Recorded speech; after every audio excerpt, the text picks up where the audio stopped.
Abdallah ibn Mas'ud. Écoutez son histoire incroyable. Un jour, il gardait un troupeau de bêtes et il a vu deux hommes qui venaient vers lui. Et ils avaient l'air super fatigués et assoiffés. Et quand ils se sont rapprochés, ils l'ont salué et lui ont dit: est-ce que tu peux traire une de ces brebis pour qu'on puisse boire et reprendre un peu de force? Et Ibn Mas'ud il leur a dit: je suis désolé mais je peux pas parce que c'est pas mes brebis. Je les garde seulement. Alors, les deux hommes, ils n'ont pas insisté, mais sur leur visage, ils étaient contents, malgré qu'ils avaient vraiment soif. Ça paraît bizarre, hein? En fait, c'est tout simplement que ces deux hommes, c'était le prophète alayhi salam et Abu Bakr, qui ont apprécié la franchise d'Ibn Mas'ud. Après cette petite rencontre, Ibn Mas'ud il a été impressionné et il s'est rapidement attaché au prophète alayhi salam et à Abu Bakr. Et il a embrassé l'islam en proposant au prophète alayhi salam d'être à son service. Ibn Mas'ud, il avait aussi beaucoup de science bien sûr, comme la majorité des compagnons.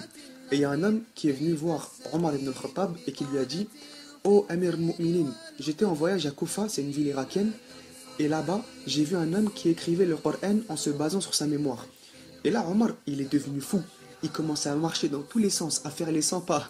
Il marche. Après, il s'arrête, il regarde l'homme et lui dit: mais cet homme-là dont tu me parles, c'est quoi son nom? Et là, il lui répond: c'est Abdallah ibn Mas'ud. Alors Omar il s'est calmé d'un coup et il lui a dit: malheur à toi, je ne connais aucun homme aussi doué dans cette matière que lui. En parlant du Coran. Ibn Mas'ud, il maîtrisait grave la science du Coran. Et il avait une récitation Masha'Allah. Et il disait: je jure par Allah en dehors duquel il n'y a pas d'autre Dieu que lui, que je ne connais pas un seul verset du Coran sans savoir où et comment il a été révélé. Subhanallah. Et si un jour j'apprends qu'il y a une seule personne qui en connaît plus que moi sur le Coran, je ferai en sorte de ne pas la lâcher de toutes mes forces. Regarde la foi et la détermination, subhanallah. Si ça touche pas ton cœur, wallah mon frère, je sais pas ce qui va te toucher. Hein. Une nuit, il y avait le prophète, alayhi salam, Abu Bakr et Omar, et ils discutaient entre eux de la situation des musulmans. Et le prophète, alayhi salam, il s'est levé pour partir. Abu Bakr et Omar, ils l'ont suivi bien sûr. Et ils ont traversé la mosquée, et dans la mosquée, il y avait un homme debout qui faisait la salette. Alors le prophète, alayhi salam, il s'est arrêté pour écouter sa récitation. Après, il s'est retourné et il a dit à Abu Bakr et Omar: celui qui veut réciter le Coran de la même manière et avec la même beauté que celle avec laquelle il a été révélé, qu'il le fasse comme Ibn Abd. Et Ibn Abd, c'était le surnom de Ibn Mas'ud. Après, Abdullah ibn Mas'ud, il s'est assis et il commençait à faire des doigts. Et le prophète, alayhi salam, il a dit: implore et tu seras exaucé. Implore et tu seras exaucé. Omar, il s'est dit: oh là là, il faut absolument que j'aille voir Ibn Mas'ud pour lui annoncer cette bonne nouvelle, tu vois. Et alors Omar, il va vers lui et il voit que Abu Bakr, il était déjà à côté de Ibn Mas'ud en train de le faire, de lui annoncer la bonne nouvelle. Et Omar, il s'est dit: j'ai encore jamais réussi à devancer Abu Bakr quand il s'agit de faire une bonne action. Entre Omar et Abu Bakr, en fait, c'est une grande histoire qu'on aura l'occasion de détailler dans un autre épisode, si Allah nous en donne la vie. Là, on arrive à une histoire sur ce compagnon magnifique, que j'aime beaucoup. Allah, une fois, Omar ibn al-Khattab, pendant qu'il était calife, il était en sortie avec quelques hommes, et sa caravane, elle croise une autre caravane. Mais il faisait nuit, donc ils se voyaient à peine. Et Omar, il a dit à un de ses hommes: passe-leur le salam. Il leur a passé le salam, et après Omar, il leur dit: d'où vous venez?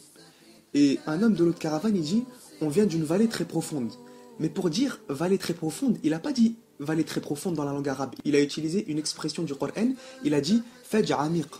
Après, Omar lui a dit: et où vous allez? Et l'homme, il lui répond: on va à l'ancienne demeure. Et là, pareil, pour dire ancienne demeure, il dit Bayt Atiq, qui est aussi dans le Coran. Et là, Omar lui dit: il doit sûrement y avoir un savant avec vous dans cette caravane. Et Omar il dit à un de ses hommes: demande-lui quelle est la partie du Coran la plus majestueuse.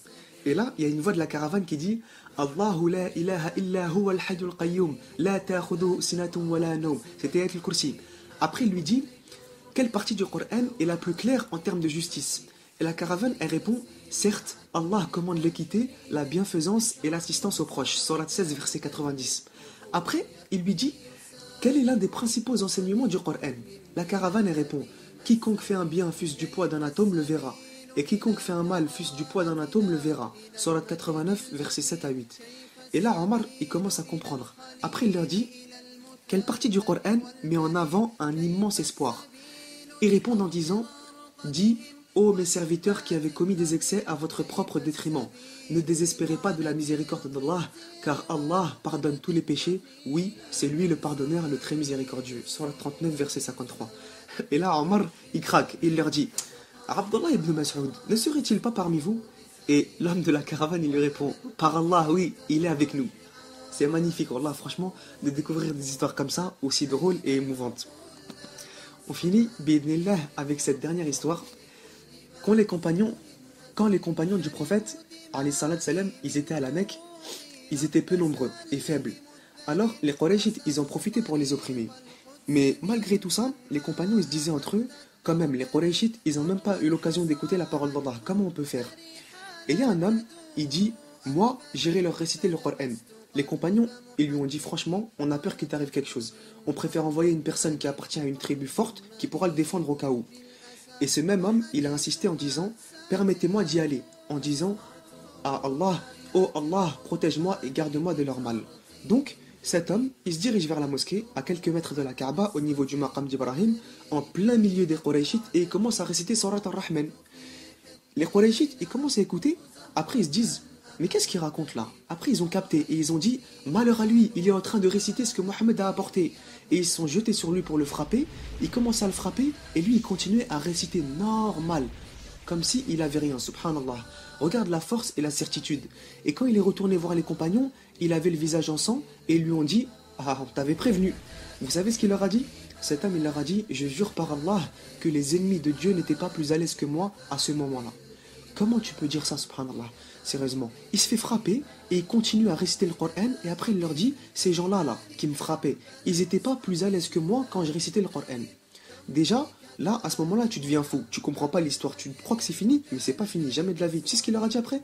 Il leur a dit, si vous voulez, je recommence demain. Tellement ton esprit, il peut pas comprendre cette grandeur de foi qu'en écoutant l'histoire, tu souris parce que tes nerfs, ils lâchent. Et ben cet homme-là qui a fait tout ça, c'est Abdullah ibn Mas'ud. Ibn Mas'ud, avant sa mort, il était malade. Et Uthman, qui était le calife à l'époque, il lui rend visite et il lui dit, de quoi tu souffres? Ibn Mas'ud, il lui dit, je souffre de mes péchés. Alors Uthman, il lui dit, qu'est-ce que tu veux maintenant? Il lui répond, la miséricorde de mon Créateur. Après Uthman, il lui dit, est-ce que je peux te donner le bien que tu refuses de prendre depuis des années en parlant de l'argent? Et Ibn Mas'ud, il lui dit, j'en ai pas besoin. Alors Uthman, il lui dit, laisse-le au moins à tes filles et regarde sur quoi il est mort. Il lui répond, Ibn Mas'ud, il dit à Uthman, est-ce que tu crains que mes filles deviennent pauvres alors que je leur ai dit de réciter Surat al-Waqi'a chaque nuit parce que j'ai entendu le prophète alayhi salatu wassalam dire, quiconque lit Surat al-Waqi'a chaque nuit sera protégé contre la pauvreté pour toujours. Franchement, sans commentaire, wallah. Cette même nuit, Abdullah ibn Mas'ud est retourné auprès d'Allah en emportant dans son cœur la chose la plus importante, la parole de son Seigneur le Très-Haut. هذا ما أعلم والله أعلى وأعلم سبحانك اللهم وبحمدك أشهد أن لا إله إلا أنت أستغفرك وأتوب إليك والسلام عليكم ورحمة الله وبركاته